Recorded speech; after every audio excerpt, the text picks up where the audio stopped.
الحمد لله وكفى وسلام على سيد الرسل وخاتم الأنبياء اللهم صل على روضة محمد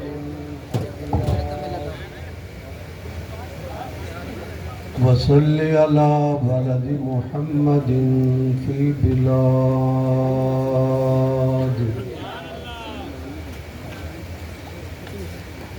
صلاة تكون للنجاة وسيلة ولعلو الدرجات كفيلا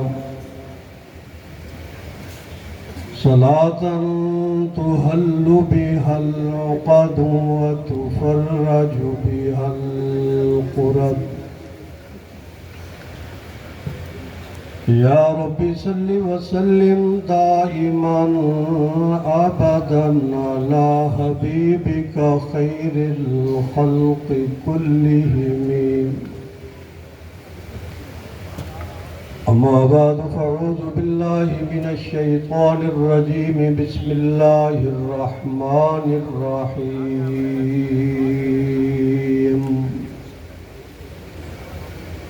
ولا تقولوا لمن يقتل في سبيل الله أموات بل أحياء ولكن لا تشعرون قال النبي صلى الله عليه وسلم سيدا شباب أهل الجنة الحسن والحسين صدق الله وصدق رسوله النبي الكريم نماز والا درود شریف سب حضرات بلند آواز سے پڑھ اللهم صل على محمد وعلى آل محمد كما صليت على إبراهيم وعلى آل إبراهيم إنك حميد مجيد اللهم بارك على محمد وعلى آل محمد كما باركت على إبراهيم وعلى آل إبراهيم إنك حميد مجيد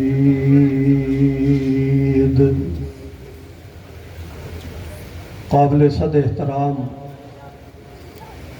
میرے محترم بزرگوں دوستوں اور فیصل آباد کے غیور شہریوں جس طرح میچ فائنل میں داخل ہو جاتا ہے اس طرح وقت بھی فائنل میں داخل ہو چکا ہے مقرر دو ہیں ایک میں اور ایک آپ کے محبوب خطیب مولانا شبیر احمد عثمانی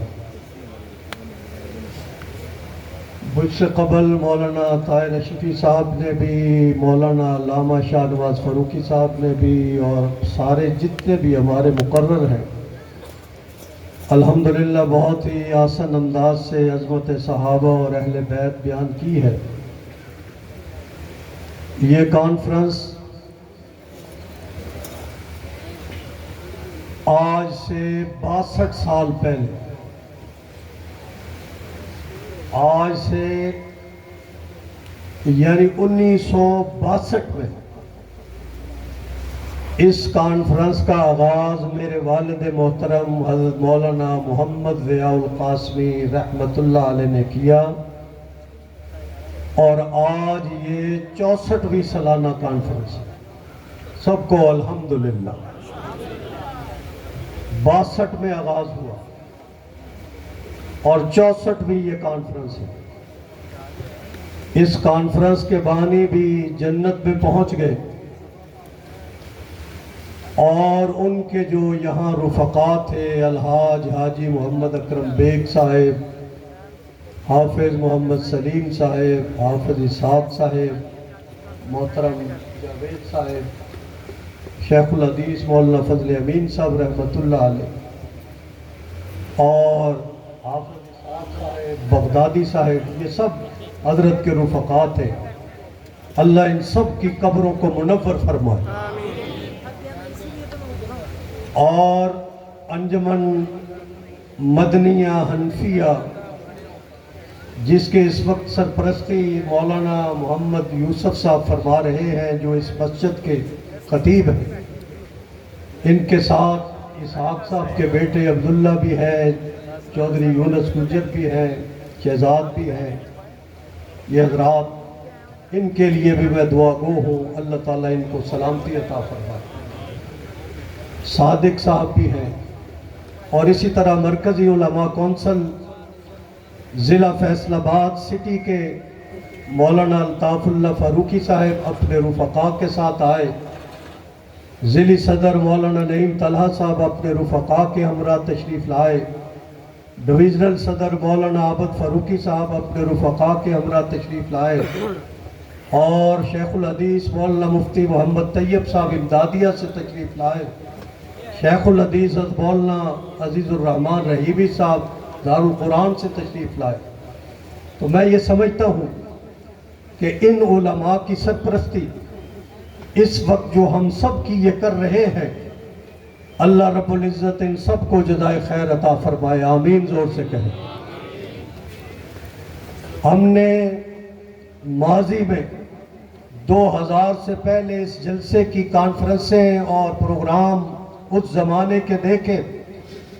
اس زمانے میں میرے والد محترم بیان کرتے تھے تو مفتی شہر مفتی زین العابدین صاحب رحمۃ اللہ علیہ صدارت کرتے تھے، مفتی شہر مفتی ضیاء الحق صاحب رحمۃ اللہ علیہ صدارت فرماتے تھے، مجاہد ختم نبوت مولانا تاج محمود صاحب رحمۃ اللہ علیہ صدارت فرماتے تھے، مولانا اشرف حمدانی رحمۃ اللہ علیہ خطاب کرتے تھے، اور اس سٹیج پر مولانا عبدالستار توسوی رحمۃ اللہ علیہ جیسے بزرگ، مولانا ڈاکٹر علامہ خالد محمود صاحب رحمۃ اللہ علیہ جیسے بزرگ، مولانا دوست محمد قریشی رحمۃ اللہ علیہ، مولانا محمد علی جلندری رحمۃ اللہ علیہ، یعنی جتنے ہمارے اکابر بزرگ اسلاف گزرے ہیں وہ سب اس سٹیج کی زینت رہے ہیں۔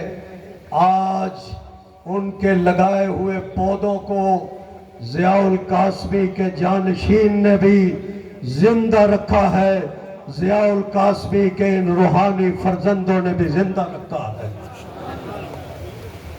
یہ مولانا اعظم فاروق ہوں یا جامعہ کے ناظم مولانا حفیظ الرحمان ہوں، انہوں نے مولانا عبدالغفار تحصیل والی مسجد سے، اور اسی طرح ہمارے پیر جی خالد محمود قاسمی صاحب جو کہ سرپرستی فرما رہے ہیں پروگرام کی، میں ان حضرات کا شکریہ ادا کرتا ہوں۔ میرے محترم دوستو، یہ جو حالات ہیں یہ آپ کے سامنے ہیں۔ ہمارے ان بزرگوں نے اس کانفرنس کا عنوان رکھا تھا شہادت کانفرنس، کہو سبحان اللہ۔ اس کی شیشی میں کھولتا ہوں، یکم محرم کو سیدنا فاروق اعظم رضی اللہ تعالی عنہ نے جام شہادت نوش کیا۔ 10 محرم کو نواز رسول حضرت سیدنا حسین ابن علی رضی اللہ تعالی عنہ نے جام شہادت نوش کیا۔ ہمارے ان بزرگوں نے اس کا موضوع اس لیے شہادت رکھا، ایک مکرم ایک مقرر حضرت فاروق اعظم کو خراج تحسین پیش کرے، دوسرے مقرر حضرت حسین کو خراج عقیدت پیش کرے۔ سبحان اللہ۔ اور یہ ذی الحج اور یہ محرم یہ شہادتوں کی عظیم داستان ہے۔ 10 ذی الحج کو حضرت سیدنا اسماعیل علیہ السلام نے عظیم قربانی دی۔ 10 ذی الحج کو قربانی دینے والا حضرت ابراہیم خلیل اللہ کا نام روشن کر گیا، اور 10 محرم کو حسین ابن علی جام شہادت نوش کر کے حبیب اللہ کا نام روشن کر گیا۔ ہم نے 10 ذی الحج والے کو بھی خراج تعظیم پیش کرنا ہے، ہم نے 18 ذی الحج والے کو بھی خراج تعظیم پیش کرنا ہے، ہم نے یکم محرم والے کو بھی خراج تعظیم پیش کرنا ہے، ہم نے 10 محرم والے کو بھی خراج عقیدت پیش کرنا ہے۔ صحابہ بھی ہمارے ایمان کا مرکز ہے، اہل بیت بھی ہمارے ایمان کا مرکز ہے۔ میرے محترم دوستو، جس طرح مجھ سے قبل مولانا شاہ نواز فاروقی صاحب قرآن و حدیث کی روشنی میں اہل بیت کی عظمت بیان کر رہے تھے، میں اسی موضوع کو آگے بڑھانے کے بعد اپنے برادر محترم کو دعوت دوں گا کہ وہ آئے اور آپ سے مخاطب ہوں۔ میں چند منٹ آپ کے اور لینا چاہتا ہوں۔ حضرت حسین کون ہے؟ زور سے سبحان اللہ کہیں۔ سبحان اللہ۔ آؤ ذرا میرے ساتھ تصورات میں غوطہ لگائیں، میں آپ کو مدینے لے چلوں۔ سبحان اللہ۔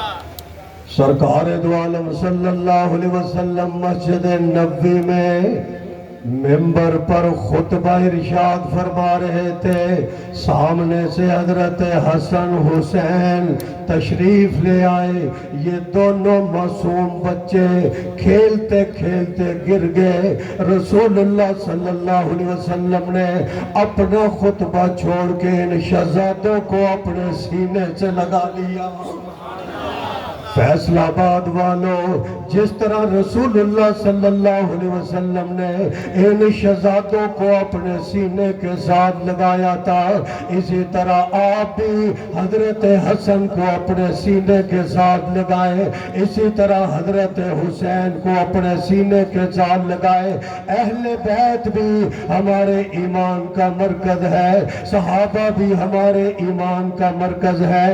اور حسین کو جس دن حسین پیدا ہوا تو حضرت علی نے رسول اللہ کو اطلاع دی، رسول اللہ صلی اللہ علیہ وسلم تشریف لائے اور حضور نے حضرت حسین کے کان میں اذان دی، میرے ہاں بچہ پیدا ہو، آپ کے ہاں بچہ پیدا ہو۔ مولوی اذان دیتا ہے، پیر اذان دیتا ہے، آپ کا مرشد اذان دیتا ہے، میں کیوں نہ قربان جاؤں حضرت حسین پر کہ میرا حسین پیدا ہوا۔ اس کے کان میں اذان رسول اللہ صلی اللہ علیہ وسلم نے دی اور میرے پاک پیغمبر نے حسین کو گڑتی دی۔ ہم گڑتیاں دیتے ہیں اپنے بچوں کو شہد کی، لیکن میں قربان جاؤں حضرت حسین ابن علی کی کہ اس کو گڑتی رسول اللہ نے لعاب دہن سے دی تھی۔ میرا حسین ایسا خوبصورت رسول اللہ کا پھول ہے، حضور نے فرمایا دنیا والوں میرے 2 پھول ہیں، ایک کا نام حسین، ایک کا نام حسن۔ ایک دن حضرت علی مرتضیٰ فرماتے ہیں عصر کی نماز ہم نے مسجد نبوی میں پڑھی، نماز حضرت ابو بکر صدیق نے پڑھائی۔ جب ہم باہر نکلے تو باہر یہ شہزادے کھیل رہے تھے، حضرت صدیق اکبر نے حضرت حسن کو اٹھا لیا اور کندھوں پہ بٹھایا۔ میرے ساتھ ذرا غوطہ لگائیں، سبحان اللہ کہیں، آخر تک جو گھنٹہ گھر تک ہے زور سے سبحان اللہ کہیں۔ میں خطیب یورپ و ایشیا مولانا محمد ضیاء القاسمی کی خطابت کا ایک جملہ آپ کی نظر کرنا چاہتا ہوں، سبحان اللہ کہیے ذرا۔ فرماتے تھے کہ میں صدیق کے قربان جاؤں، ہجرت کی رات اس کے کندھوں پر نبوت سوار، اور آج ابو بکر صدیق کے کندھوں پر ولایت سوار،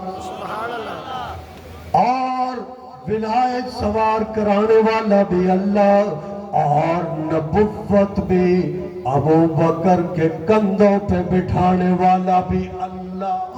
ذالک فضل اللہ یؤتیہ من یشاء۔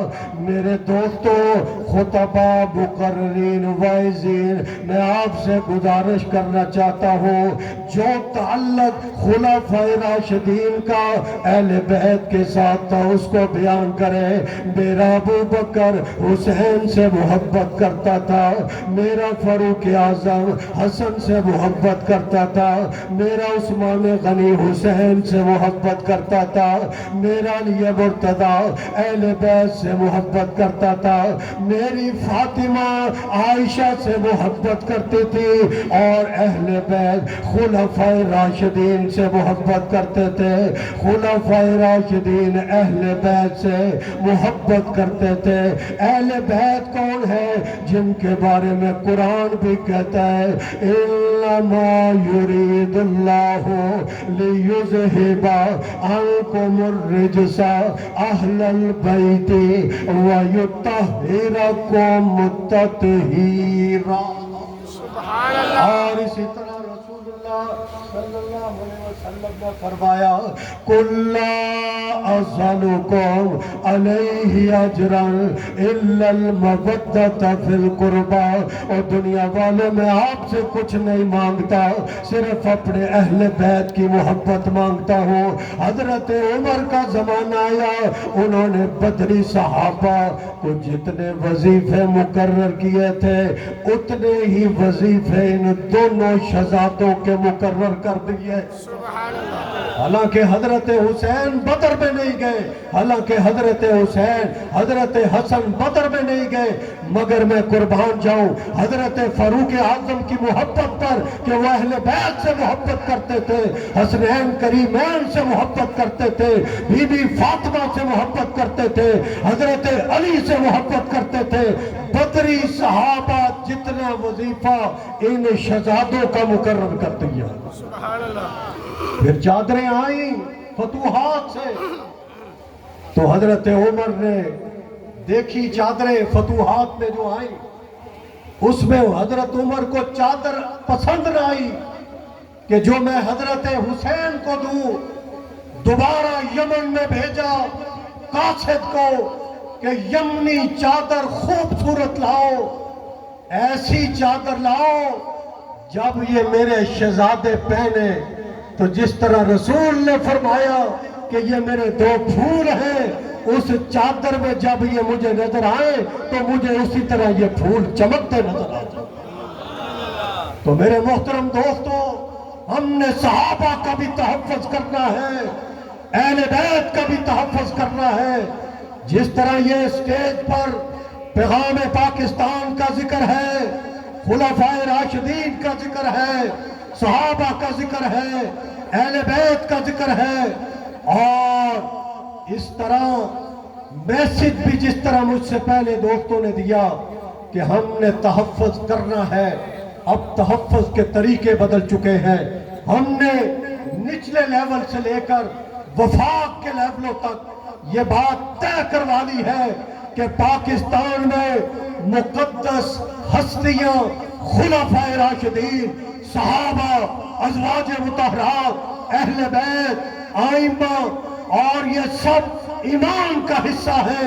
ان کی توہین کوئی شخص نہ کرے، اگر کرے گا سوشل میڈیا پر نظر آئے یا کہیں بھی نظر آئے تو میرے محترم دوستو، آپ نے قانون ہاتھ میں نہیں لینا۔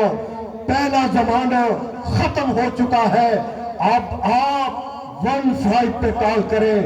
آپ ہوم ڈپارٹمنٹ کی جو انہوں نے 2 نمبر دیے ہیں، جتنے بھی ٹک ٹاک پہ گستاخانہ چیزیں آ رہے ہیں، آپ سب صحابہ کے پہرے دار بن جاؤ۔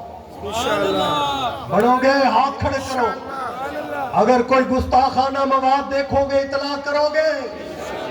اگر کوئی شخص صدیق کی توہین کرے، فاروق کی توہین کرے، عثمان کی توہین کرے، علی مرتضیٰ کی توہین کرے، حسین ابن علی کی توہین کرے، اہل بیت کی توہین کرے، قرآن کی توہین کرے، بیت اللہ کی توہین کرے، مدینہ الرسول کی توہین کرے، تو آپ نے قانون کو ہاتھ پہ نہیں لینا، بلکہ قانون کی مدد لینی ہے، اور قانون نافذ کرنے والے ادارے آپ کی ایک کال کے منتظر ہیں۔ جو مقرر، جو خطیب گستاخی کرے گا، انشاءاللہ جیل کی سلاخوں کے پیچھے ہوگا۔ صدیق کا نام بلند ہوگا، فاروق کا نام بلند ہوگا، حسین کا نام بلند ہوگا، علی کا نام بلند ہوگا، اور ان کے ذکر سے پاکستان میں امن بھی آئے گا، پاکستان میں انشاءاللہ استحکام بھی آئے گا انشاءاللہ۔ تو آپ یہ سب کچھ کریں گے، کہو انشاءاللہ۔ تو میں مرکزی علماء کونسل سٹی، ضلع، ڈویژن اور صوبائی اور مرکزی قیادت کو شاباش اور مبارک دیتا ہوں، اور آپ سب حضرات کو، ہم فقیر لوگ ہیں، میرے والد بھی اللہ کے ولی تھے، حزب البحر کے عامل تھے، جاتے ہوئے ہمیں یہ خوبصورت وظیفہ دے گئے ہیں، اور آپ نے بھی ہمیشہ ان کے ساتھ وفا کی ہے، اس شہر نے وفا کی ہے، ان کے لگائے ہوئے اس پودے کو، شہادت کانفرنس کو ہر سال آپ نے آبیاری کی ہے۔ انشاءاللہ جہاں اس کانفرنس کے بانی جنت میں موجود ہیں، صحابہ اور اہل بیت کا ذکر کرنے والے بھی پیچھے پیچھے انشاءاللہ جنت میں داخل ہوں گے۔ تو اب انشاءاللہ خطیب اسلام اور